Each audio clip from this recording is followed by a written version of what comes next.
السلام علیکم معزز ناظرین اینڈ سامعین، تمام سننے اور دیکھنے والوں کو خوش آمدید۔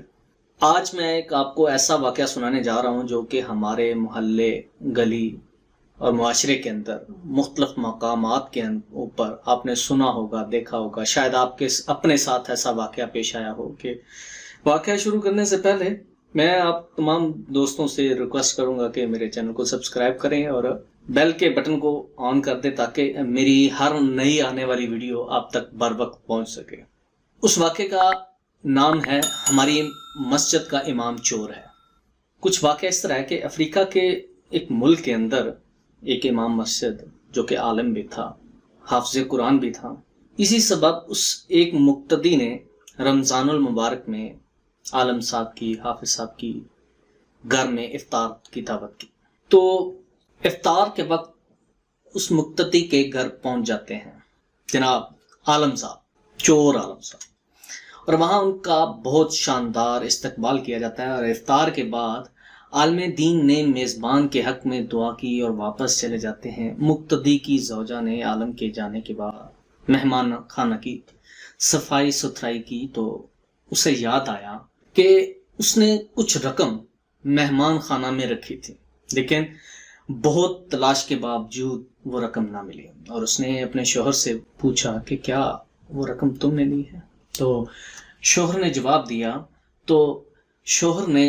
دیا نہیں، اور پھر اس نے یہ بات شوہر کو بتائی کہ مہمان کے علاوہ کوئی دوسرا فرد مہمان خانے میں نہیں آیا، اور ہمارا بچہ دوسرے کمرے میں سو رہا تھا، اور جھولے میں رہنے والا بچہ کبھی بھی چوری نہیں کر سکتا۔ بالآخر دونوں اس نتیجے پر پہنچے کہ رقم چوری مہمان نے کی ہے جو کہ ہماری مسجد کا امام ہے، اور یہ سوچتے ہوئے میزبان کے غم و غصہ کی انتہا نہ رہی کہ ایسا کیسے ہو سکتا ہے کہ ہم نے اتنے عزت و احترام کے ساتھ اپنے گھر بلایا اور انہوں نے یہ غلط کام کر دیا۔ اس شخص کو تو نمونہ عمل ہونا چاہیے، لوگوں کو ان سے سیکھنا چاہیے، نہ کہ چور اور ڈکیٹ بننا چاہیے۔ غم و غصہ کے باوجود اس شخص نے حیا کے مارے اس بات کو چھپا لیا، لیکن درعین حال عالم دین سے دور رہنے لگا تاکہ سلام دعا نہ کرنی پڑے۔ اسی طرح سال گزر گیا اور پھر رمضان المبارک آ گیا، اور لوگ پھر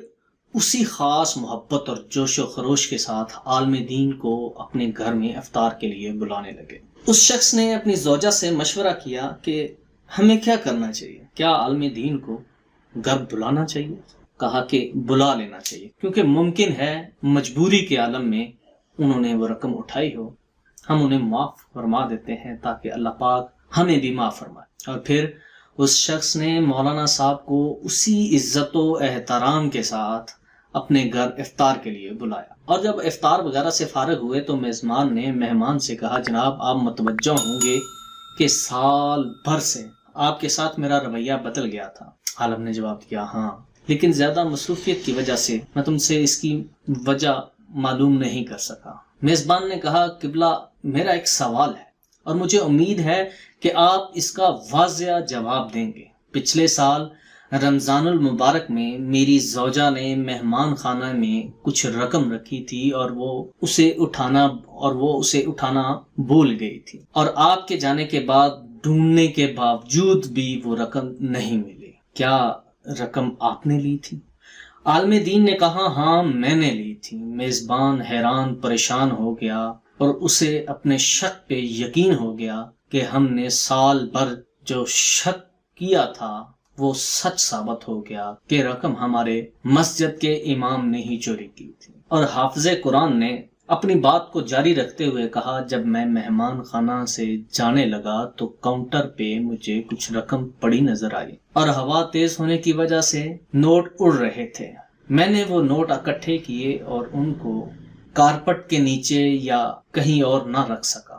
میں نے سوچا کہ میں کہیں ایسی جگہ پہ نہ رکھ دوں کہ جہاں سے وہ تلاش نہ کر سکیں، اس لیے میں نے سوچا کہ میں اسے قرآن مجید میں رکھ دیتا ہوں۔ مجھے یہ دکھ نہیں ہے کہ آپ لوگوں نے مجھ پر شک کیا اور مجھ پر الزام لگایا کہ رقم میں نے چوری کی تھی۔ مجھے دکھ اس بات کا ہے، مجھے پچھتاوا اس بات کا ہے کہ 365 دن گزر گئے اور آپ لوگوں نے قرآن پاک کا ایک لفظ بھی کھول کر نہیں پڑھا۔ اگر آپ لوگوں نے قرآن پاک کو کھول کے پڑھا ہوتا تو آپ کو آپ کی رقم ضرور مل جاتی۔ کتنے دکھ اور شرم کی بات ہے کہ کیا ہمارے معاشرے میں آج کے وقت میں ایسا نہیں ہو رہا؟ یہ لمحہ فکریہ ہے، ہمیں سوچنا چاہیے۔ ہم زوال پذیر ہیں کس وجہ سے کہ ہم نے اللہ کی رسی کو مضبوطی سے پکڑنے کی بجائے چھوڑ دیا ہے۔ ہم نے کامیابی کو دوسری چیزوں میں ڈھونڈنا شروع کر دیا ہے، محنت میں ڈھونڈنا شروع کر دیا ہے۔ کیا اللہ کی رضا کوئی معنی نہیں رکھتی؟ کیا اللہ کی خوشنودی، اللہ کی رحمتیں انسان کے لیے کافی نہیں ہیں کامیابی کے لیے، دنیا اور آخرت کے لیے؟ ہم لوگوں نے کامیابی دنیا میں ڈھونڈنا شروع کر دی۔ ہم واپس اپنے ٹاپک پہ آتے ہیں۔ میزبان جلدی سے اٹھا اور جا کے اس نے قرآن پاک کو اٹھا کر دیکھا اور رقم جوں کی توں اس کے اندر موجود تھی۔ یہ حال ہے آج کل ہم مسلمانوں کا۔ سال بھر قرآن پاک کو ہم کھول کر نہیں دیکھتے اور ہم اپنے آپ کو سچے اور پکے عاشقان رسول مسلمان کہتے۔ کیا ایسے عاشق رسول ہوتے ہیں؟ کیا ایسے مسلمان ہوتے ہیں کہ محمد سے وفا تو نے تو ہم تیرے ہیں، کہ محمد سے وفا تو نے تو ہم تیرے ہیں، یہ جہاں چیز کیا لوح و قلم تیرے ہیں۔ واہ اقبال، تیری سوچ کو سلام۔ Thank you for watching my video. I hope you like this. If you like this, hit the like button and subscribe my channel and share with friends. ملتے ہیں نیکسٹ ویڈیو میں۔ اللہ حافظ، فی امان اللہ۔